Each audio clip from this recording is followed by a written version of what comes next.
Darth Vader's reveal to Luke that he is his father is one of the most iconic scenes ever to be put to film. But what if the biggest twist in movie history almost never happened? Welcome to Alter Ego, the show that breaks down the names in pop culture to reveal their hidden secrets and fascinating trivia. I'm DK, and today we're covering Star Wars. Weird. Now, most people have heard that Vader is German for father, and that it was so obvious that it was his father all along. But what if I told you that those people are wrong? I want to make a correction here that Vader is actually Dutch for father, not German. Do I need to make that distinction? Probably not, but still. Also, Vader in Dutch is pronounced completely differently. It's more like Vader, Vader, Dutch. Darth is simply an alliteration of the word dark, as George Lucas himself has said. So the idea being that his name would literally mean Dark Father. Based on this, you might come to the conclusion that Darth Vader was always meant to be Luke Skywalker's father.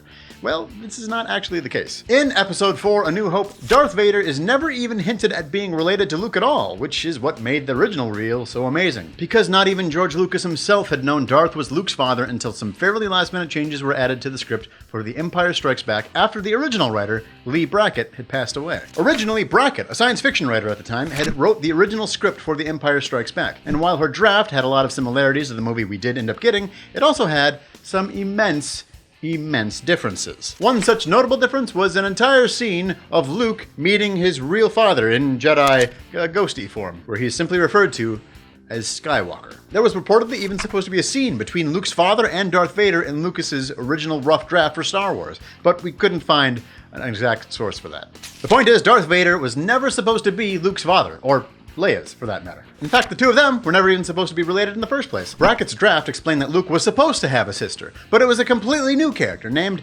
Nelith? Nelith. Anyway, it probably explains this scene. That or George Lucas has more problems than just the prequels under his belt. Regardless, it was not initially intended to be the case where Luke was Vader's son. Darth Vader was actually supposed to kill Luke's father, which makes Obi-Wan not a liar. Darth Vader, he betrayed and murdered your father. This bit of information completely turns the tables on the story. It wasn't all just Luke's battle of avoiding the dark side because it's in his genes. It's possible that this adds a bit more depth to him as a character. He's a kid who lost everything, and he's doing his best not to succumb to the unbelievable power that is the dark side, a struggle that he lost his family to. He battles with Vader to avenge his father's death, the same force that would lead him closer to the dark side, bringing him to the ultimate decision of falling to the dark side and joining Vader himself, or avenging his father by murdering the man that killed him, sending him to the very path that he attempted to avoid. I guess there's a third option? Dying?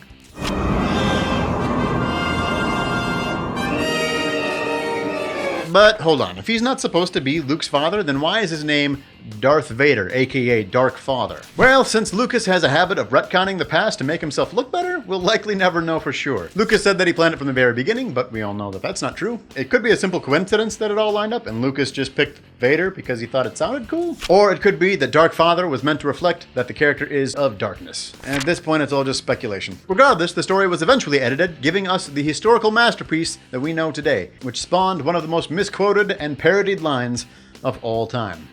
And if you want some more Star Wars, go check out this video we did on how Star Wars saved Marvel Comics.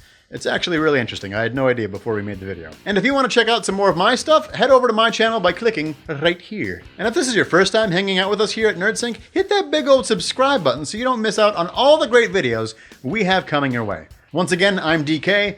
Thanks for watching.